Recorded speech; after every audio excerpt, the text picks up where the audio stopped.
Walk into any outdoor store and the shelves are full of dramatic promises. Heavy-duty packs, tactical tools, complicated gadgets with 10 modes and aggressive names. The message is subtle but powerful. Buy this and you're ready. But real emergencies in modern cities rarely look like action movies. They look like flooded basements after a pipe bursts in winter. They look like apartment buildings losing power for 2 days. They look like highways frozen in place because traffic systems stopped working. They look like payment terminals going offline when the network fails. The uncomfortable truth is that most survival gear is designed around extreme scenarios that almost never happen. It prepares people for rare moments while ignoring the common failures that actually disrupt lives. The gear feels empowering because it's visible. It sits on a shelf and looks serious. But when something actually goes wrong, most of it stays untouched. The real question isn't whether you own gear. The real question is whether your tools reduce chaos when normal systems stall. Because when systems slow down, panic fills the gap. And panic causes more damage than the outage itself. That's where the 6 tools in this video come in. None of them look impressive. None of them scream survival. But each one quietly protects stability when infrastructure falters. The survival industry thrives on imagination. It sells intensity. It shows dramatic visuals and worst-case scenarios. That makes sense from a business perspective. Extreme situations are exciting, and excitement sells. But most disruptions in developed countries are slow and logistical. They are not cinematic. They are inconvenient, stressful, and confusing. When a storm knocks out power, the issue isn't wilderness navigation. It's managing food, heat, light, and communication for a few days. When pipes freeze and burst, the problem isn't advanced gear. It's stopping water quickly before structural damage spreads. When digital systems freeze, the problem isn't defending yourself. It's completing basic transactions and staying informed. Marketing prepares people for spectacle. Real life demands preparation for friction. The 6 tools that matter most share a simple trait. They reduce friction immediately. They buy time. They prevent small issues from escalating into bigger ones. Tool 1. The manual water shutoff key. Imagine this scenario. A hard freeze hits overnight. In the morning, a pipe cracks somewhere in the wall. Water begins leaking behind drywall. You hear it too late. By the time the issue is visible, damage is already spreading. Most homeowners don't even know where their main water shutoff valve is located. Even fewer have the simple tool required to access it at the street level. A manual water key costs very little. It's just a long metal tool designed to turn off the main water supply from outside the house. But that simple device can stop a small plumbing issue from turning into thousands in repairs. This is not dramatic preparedness. It's practical control. The moment water is shut off, the damage stops growing. You gain breathing room to assess the problem calmly instead of reacting emotionally. This tool rarely appears in flashy gear lists, but during freeze events and plumbing failures, it becomes one of the most valuable items you own. Tool 2. Printed maps of your own area. Most people assume their phone will always guide them. GPS feels permanent, but when cell towers overload or power grids fail, digital maps can lag or disappear completely. Having printed maps of your city and surrounding roads sounds outdated, but paper never loses signal. When highways become parking lots due to system failures or severe weather, knowing secondary roads makes the difference between sitting for hours and finding a way around.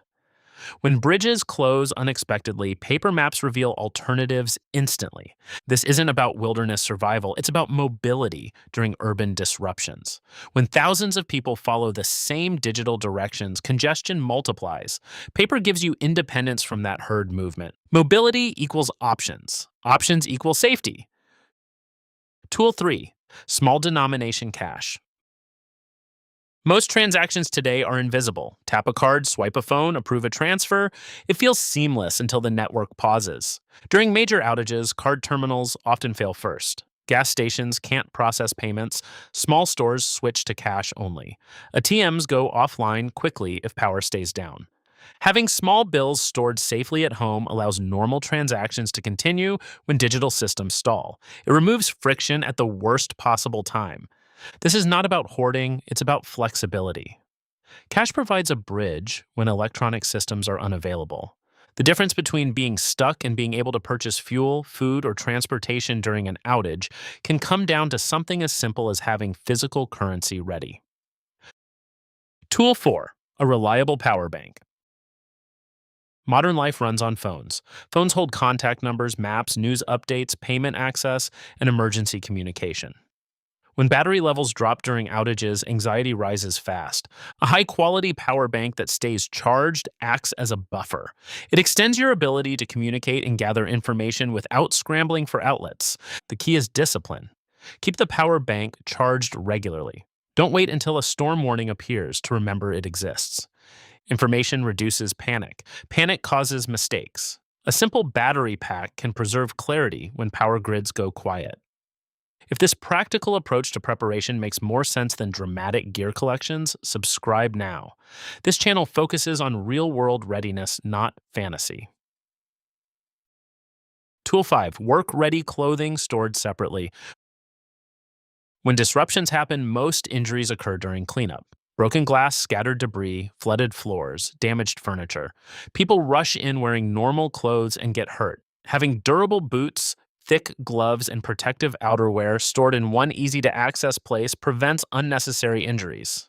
It might feel excessive on a normal day, but during recovery efforts, it becomes essential. Protecting hands and feet preserves your ability to function. If your hands are injured, simple tasks become complicated. If your feet are exposed, movement becomes risky. Clothing doesn't seem like survival gear, but proper clothing prevents small injuries that can escalate into bigger problems when services are delayed. Tool 6, a written plan and contact card. During disruptions, communication breaks down first. People assume phones will always connect, but networks overload, messages fail to send. Confusion spreads quickly. A simple card with written contact numbers, addresses, and meeting locations eliminates guesswork. If phones fail or batteries drain, you still have a physical reference. It also prevents emotional decisions. When stress rises, memory becomes unreliable. A written plan anchors decisions to something rational. This tool costs nothing, but it removes uncertainty in moments when uncertainty multiplies quickly. The pattern behind all 6 tools. None of these items are glamorous, they don't attract attention, they don't look impressive on social media, but they share something powerful. Each one reduces chaos immediately, each one buys time, each one lowers stress. Real emergencies in modern environments are rarely about extreme wilderness skills. They are about maintaining stability when systems pause. Water shutoff tools prevent structural damage. Paper maps preserve mobility. Cash preserves transactions. Power banks preserve communication. Protective clothing preserves physical ability. Written plans preserve clarity. Together, they form a framework of stability. Why people still buy the wrong gear? The truth is simple. Dramatic gear feels empowering. It looks serious. It signals readiness. Boring tools don't signal anything. They sit quietly in drawers and shelves. They don't create identity. They don't impress anyone. But survival is not about image. It's about friction reduction. When people buy gear for rare scenarios, they often neglect the tools that matter during common failures. And common failures are what most people actually face.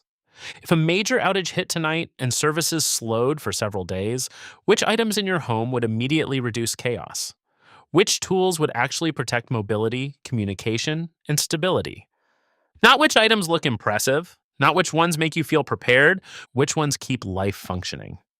Preparation isn't about fear. It's about removing fragility from everyday systems.